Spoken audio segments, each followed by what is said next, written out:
Patrick Cohen. Voici la revue de presse. Marion Lagardère. Bonjour Marion. Bonjour Patrick, bonjour Julie, bonjour à tous. Dans la presse ce matin, les gagnants et les perdants. Oui, on parle du budget 2018 présenté hier par Bercy et beaucoup de vos journaux reprennent les mêmes mots pour l'aborder. Qui gagne, qui perd, propose la Dépêche du Midi. Même chose pour Ouest France, pour le Huffington Post et pour Le Monde. Pourtant, à en croire la formule du gouvernement, il n'y aurait pas de perdants. Les Échos rappellent que Gérald Darmanin et Bruno Le Maire se sont évertués à démontrer que ce projet budgétaire bénéficiera à tous les Français sans exception.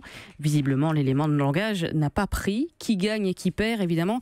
Il y a de nombreuses variantes. Par exemple, l'Humanité qui titre dans un style un peu plus tranché ceux qui vont payer pour les riches, en l'occurrence, d'après le journal, les retraités de la classe moyenne et les 10% des Français les plus pauvres. Selon l'OFCE, ils perdront 337 € par an à l'issue du quinquennat, alors que les 10% les plus riches gagneront 1193 €. C'est ce que l'Obs qualifie de pari fou. Pourquoi il donne aux riches, titre l'Hebdo, avec en photo de couverture un Macron bras croisés et sourire jusqu'aux oreilles.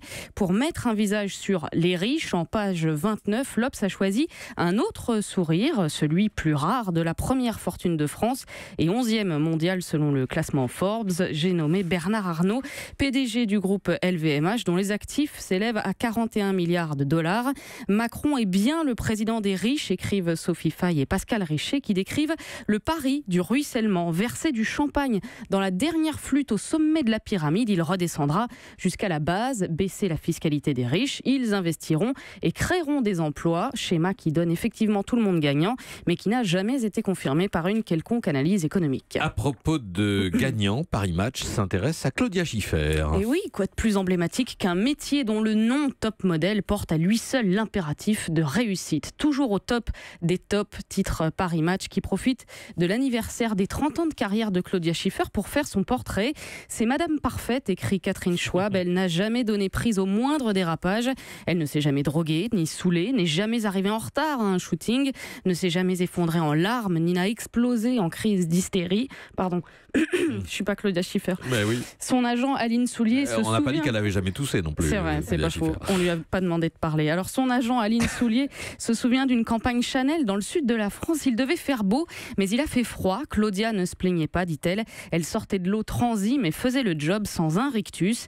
Et Paris Match raconte Claudia Schiffer et ses régimes pour décrocher des contrats, ses amours cachés avec Albert de Monaco, puis David Copperfield, sa période cinéma avec Abel Ferrara. Claudia Schiffer, qui est aujourd'hui une femme d'affaires accomplie, avec son mari Mathieu, conclut la journaliste. Chacun a son ordinateur et son bureau. Monsieur et madame font prospérer leur fortune.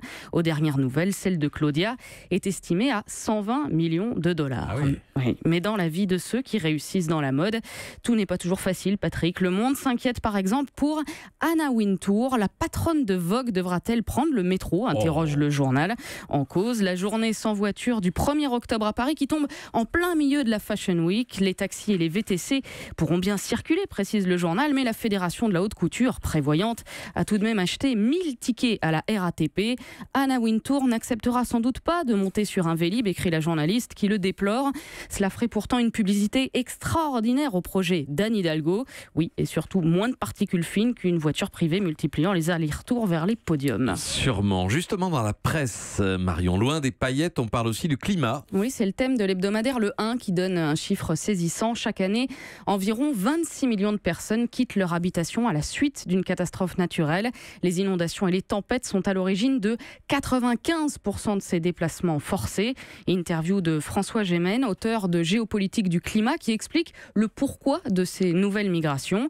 Il y a les catastrophes brutales, bien sûr. Par exemple, cette année, les moussons catastrophiques en Inde, au Népal et au Bangladesh, les inondations au Nigeria ou les ouragans dans les Antilles. Il y a les facteurs plus lents aussi, comme la désertification et la dégradation des sols.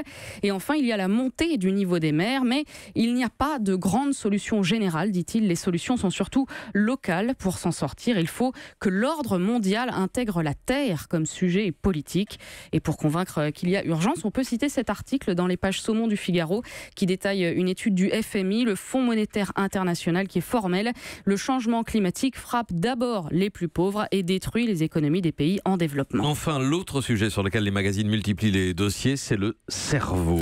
Dans une société obnubilée par la performance et le diktat de la win, on vous le dit, on vous le martèle, la première chose que vous pouvez optimiser, votre meilleur investissement, c'est votre boîte crânienne. Le dossier de l'Express l'affirme, des chercheurs français viennent de démontrer que notre cerveau est capable de retenir des informations nouvelles quand nous sommes assoupis, écrit l'hebdomadaire.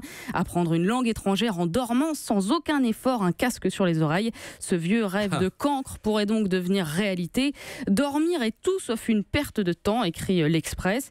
Le Point aussi fait sa couverture sur le lien entre cerveau et sommeil. Le sommeil est vital pour la santé, la concentration, la mémoire et même la réussite, dit le magazine. C'est qu'il faut dormir pour réussir et non réussir pour dormir, Patrick.